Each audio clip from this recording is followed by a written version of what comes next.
And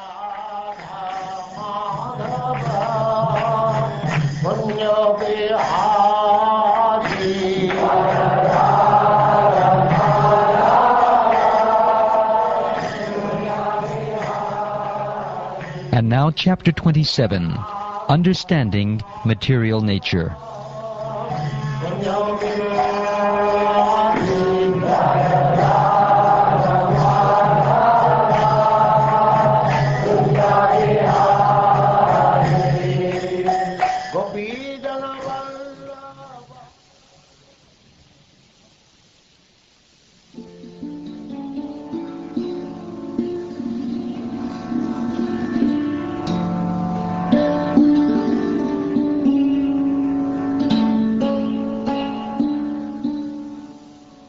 The personality of Godhead, Kapila continued.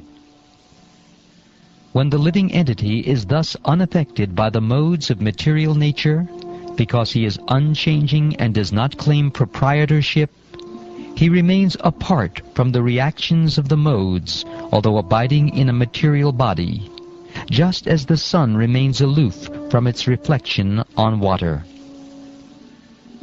When the soul is under the spell of material nature and false ego, identifying his body as the self, he becomes absorbed in material activities, and by the influence of false ego, he thinks that he is the proprietor of everything. The conditioned soul, therefore, transmigrates into different species of life, higher and lower, because of his association with the modes of material nature. Unless he is relieved of material activities, he has to accept this position because of his faulty work. Actually, a living entity is transcendental to material existence, but because of his mentality of lording it over material nature, his material existential condition does not cease. And just as in a dream, he is affected by all sorts of disadvantages. It is the duty of every conditioned soul to engage his polluted consciousness, which is now attached to material enjoyment, in very serious devotional service with detachment. Thus his mind and consciousness will be under full control. One has to become faithful by practicing the controlling process of the yoga system, and must elevate himself to the platform of unalloyed devotional service by chanting and hearing about me.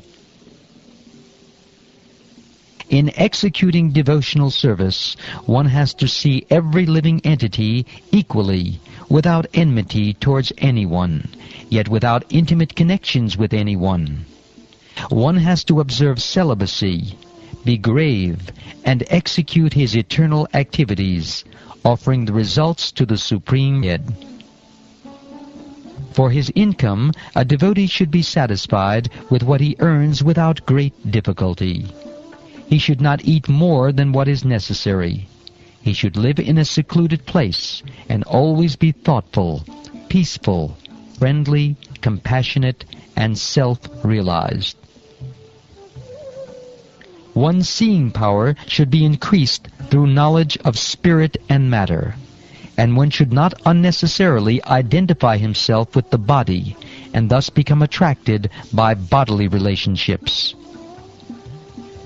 One should be situated in the transcendental position, beyond the stages of material consciousness, and should be aloof from all other conceptions of life.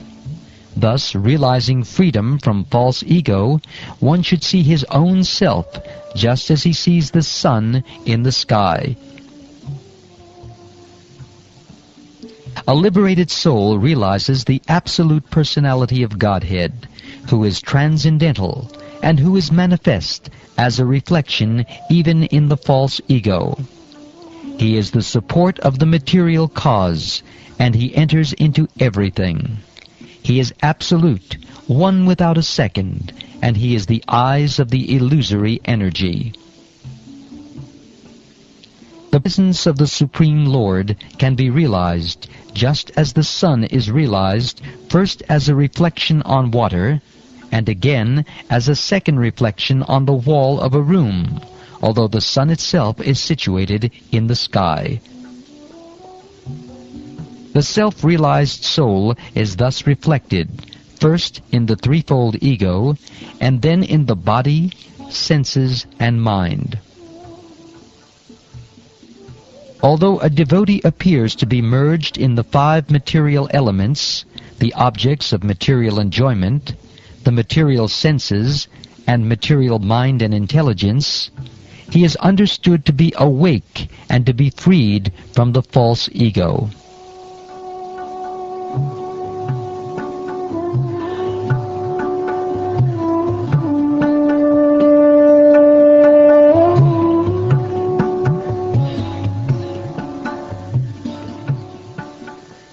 The living entity can vividly feel his existence as the seer, but because of the disappearance of the ego during the state of deep sleep, he falsely takes himself to be lost, like a man who has lost his fortune and feels distressed, thinking himself to be lost.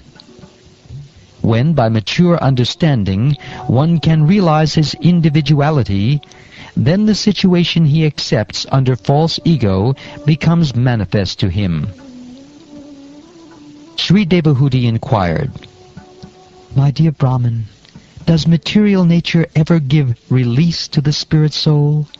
Since one is attracted to the other eternally, how is their separation possible?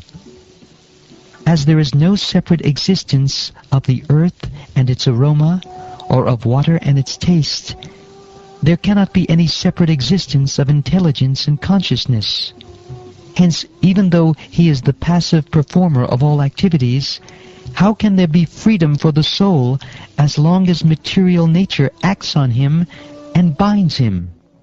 Even if the great fear of bondage is avoided by mental speculation and inquiry into the fundamental principles, it may still appear again, since its cause has not ceased."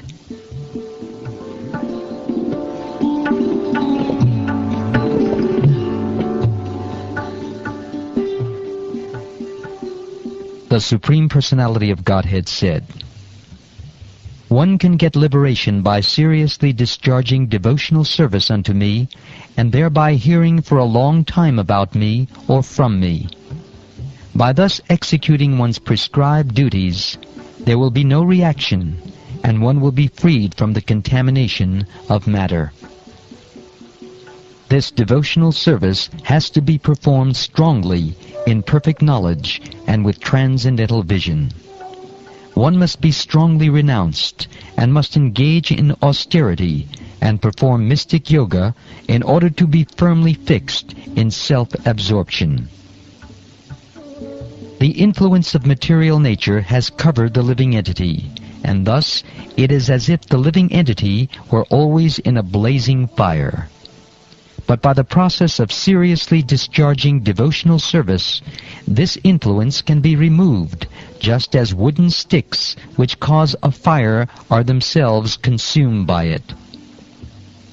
By discovering the faultiness of his desiring to lord it over material nature, and by therefore giving it up, the living entity becomes independent and stands in his own glory. In the dreaming state, one's consciousness is almost covered, and one sees many inauspicious things. But when he is awakened and fully conscious, such inauspicious things cannot bewilder him.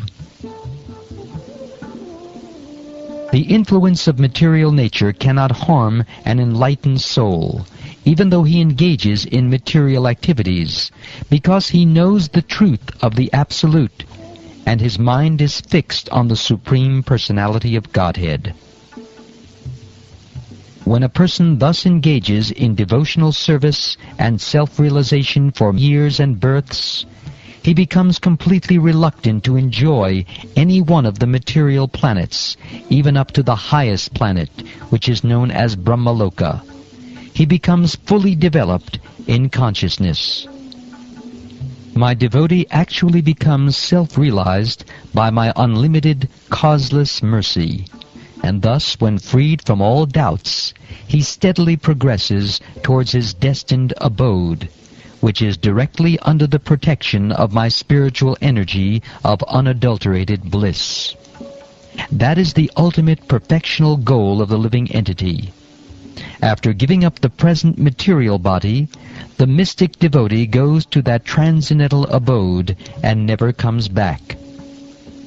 When a perfect yogi's attention is no longer attracted to the byproducts of mystic powers, which are manifestations of the external energy, his progress towards me becomes unlimited, and thus the power of death cannot overcome him.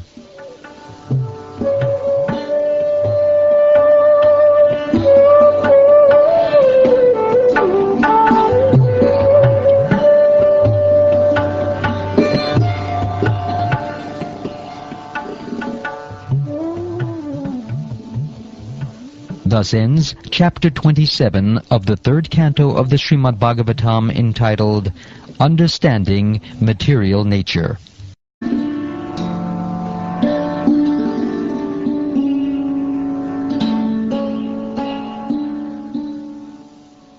The Personality of Godhead, Kapila, continued.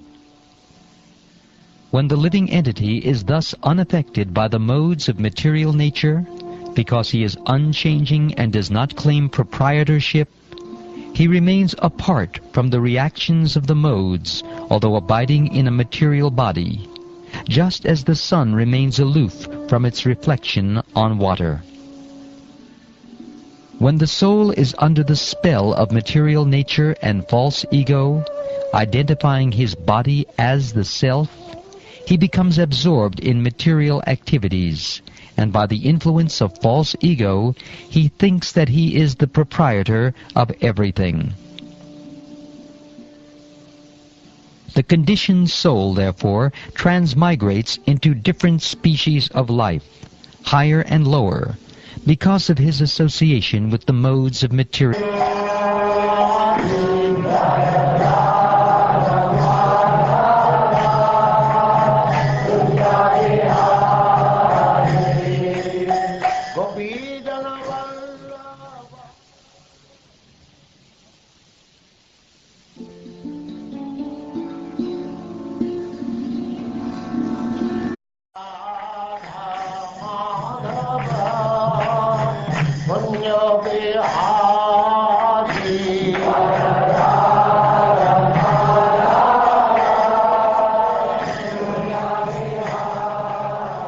And now Chapter 27, Understanding Material Nature.